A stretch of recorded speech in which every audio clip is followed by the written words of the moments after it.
আমি আন্তরিকভাবে ধন্যবাদ জানাচ্ছি আজকে এই অনুষ্ঠানে আয়োজন করেছেন মাননীয় প্রধানমন্ত্রীর প্রেস উইং থেকে। আমাদের সাথে আমাদের প্রধানমন্ত্রী কার্যালয়ের আমাদের কলিগসরা রয়েছেন। আপনারা নিশ্চয়ই সবাই জানেন যে গতকাল রাতে মালয়েশিয়ার কুয়ালালামপুর থেকে আমরা চীনের দালিয়ান আন্তর্জাতিক এয়ারপোর্টে এসে পৌঁছেছি। মালয়েশিয়া থেকে চীনের দালিয়ানে মাননীয় প্রধানমন্ত্রী ও তার সহধর্মিণী ডাক্তার জোবাইদা রহমানের সাথে আমরা 21 সদস্যের সংক্ষিপ্ত একটি প্রতিনিধি দল এসেছি, যেখানে মন্ত্রী, প্রতিমন্ত্রী ও উপদেষ্টা পদমর্যাদা 8 জন রয়েছেন।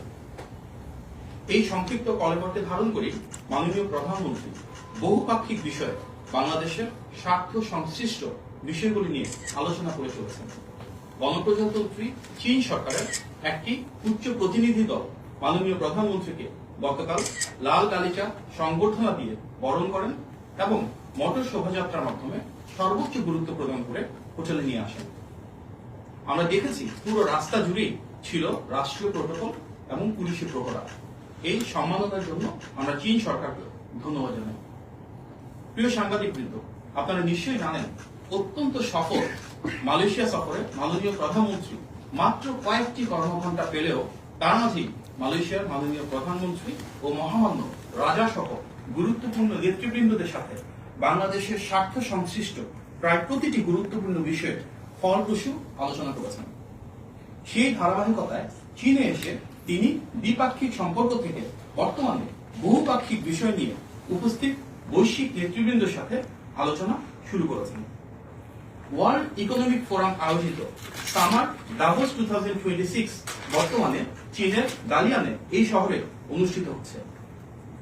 ইনোভেটিং অ্যাট স্কেল এই প্রতিপাদ্যে আয়োজিত বৈশ্বিক সম্মেলনটিতে বিশ্বের বিভিন্ন দেশ এবং অঞ্চলের প্রতিনিধি দল, আমন্ত্রিত রাষ্ট্র ও সরকার প্রধানগণ, যেভাবে আমাদের মাননীয় প্রধানমন্ত্রীকে আমন্ত্রণ জানিয়েছে ওয়ার্ল্ড ইকোনমিক ফোরাম, এবং বিভিন্ন দেশের শীর্ষ ব্যবসায়ী, প্রযুক্তি উদ্ভাবক, শিক্ষাবিদ এবং কর্পোরেট নেতারা অংশগ্রহণ করেছেন।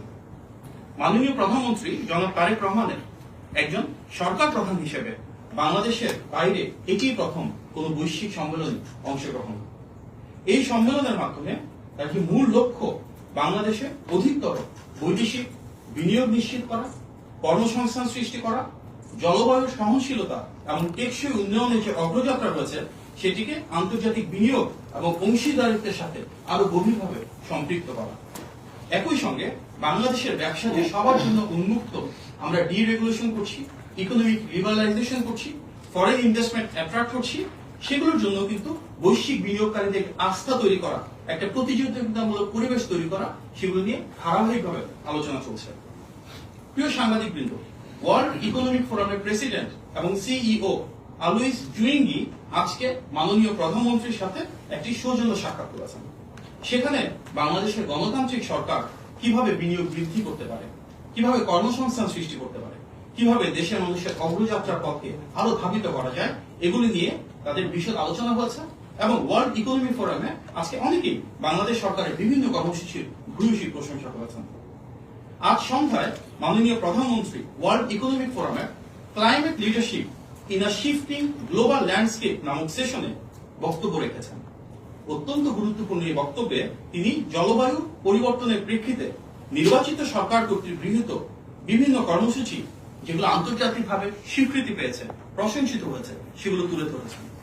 সেই ধারাবাহিকতায় আজকে তিনি আমন্ত্রিত হয়ে তার যে কর্মসূচিগুলো বিশ্ব দরবারে উপস্থাপন করেছেন, তার মধ্যে অন্যতম নির্বাচনী পথযাত্রায় তিনি যে ইশতেহারের পরিকল্পনাগুলো জাতির সামনে উপস্থাপন করেছিলেন, তারই ধারাবাহিক বহিঃপ্রকাশ।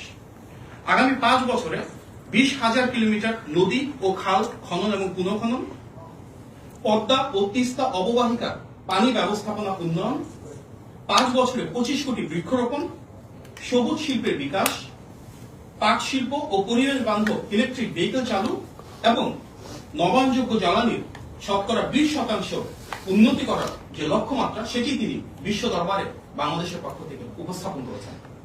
ওনার সেই ভিশনের মাধ্যমে তিনি সেটিও বলেছেন যে জলবায়ুর যে কার্যক্রম, এটি কোন দেশের জন্য একটি ব্যয় হতে পারে না, এটি আমাদের সমৃদ্ধি, স্থিতিশীলতা ও ভবিষ্যৎ প্রজন্মের জন্য একটি অপরিহার্য বিনিয়োগ।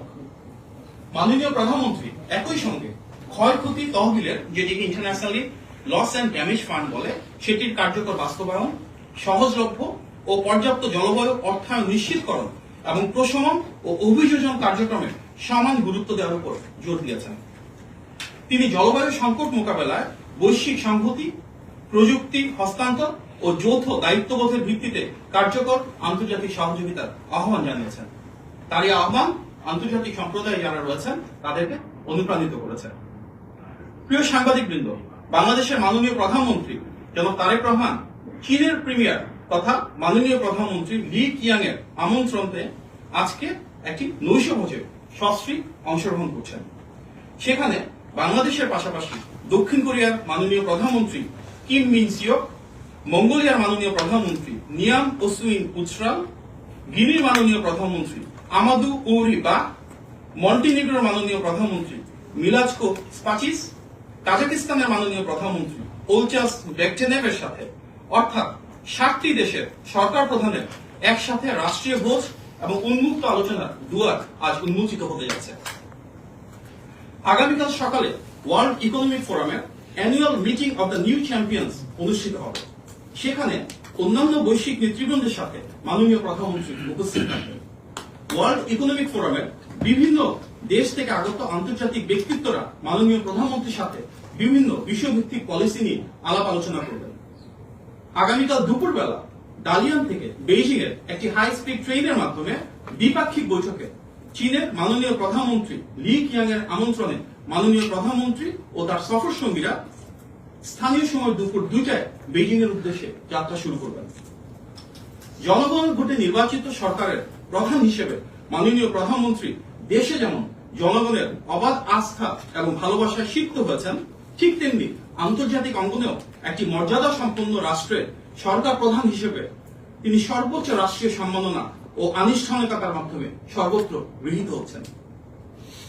মাননীয় প্রধানমন্ত্রীর কর্মযজ্ঞের ফলে দীর্ঘদিন পর বিশ্ব দরবারে বাংলাদেশকে প্রতিনিধিত্ব করছেন এমন একজন স্টেটসম্যান যিনি সমতা, ন্যায্যতা ও ভারসাম্যপূর্ণ পররাষ্ট্র নীতির মাধ্যমে বিশ্বের প্রতিটি দেশের সঙ্গে বাংলাদেশের স্বার্থ, সার্বভৌমত্ব এবং জনগণের আকাঙ্ক্ষাকে কার্যকরভাবে ধারণ করছেন, যিনি নিশ্চিত করছেন বিশ্বের মানচিত্রে বাংলাদেশের আত্মমর্যাদা, সম্মান ও সুদৃঢ় অবস্থান। ডালিয়ানে ওয়ার্ল্ড ইকোনমিক ফোরামের সামার ডাভোসে মাননীয় প্রধানমন্ত্রীর অংশগ্রহণ সেই ধারাবাহিকতায় বাংলাদেশের জন্য বিনিয়োগ সৃষ্টি, কর্মসংস্থানের সুযোগ সম্প্রসারণের এমন একটি সুযোগ এবং তার পাশাপাশি বিশ্বের বিভিন্ন দেশে যে বেস্ট প্র্যাকটিস গুলো রয়েছে আলাপ আলোচনার মাধ্যমে সেগুলোকে কিভাবে বাংলাদেশে ইমপ্লিমেন্ট করা যায় সেটি আলোচনার একটি ক্ষেত্র। আপনাদেরকে আবারও ধন্যবাদ জানাচ্ছি এবং নিশ্চিত করছি যেভাবে আমরা গত কয়েকদিন ধরে আপনাদেরকে আপডেট দিচ্ছি, সামনের দিনগুলোতে আমরা কালকে বেইজিং এ যাওয়ার পর চীনের মাননীয় প্রধানমন্ত্রী এবং মহামান্য রাষ্ট্রপতির সাথে মাননীয় প্রধানমন্ত্রী বৈঠক করে সেগুলো নিয়ে আমরা আপনাদেরকে নিয়মিত অবহিত করব।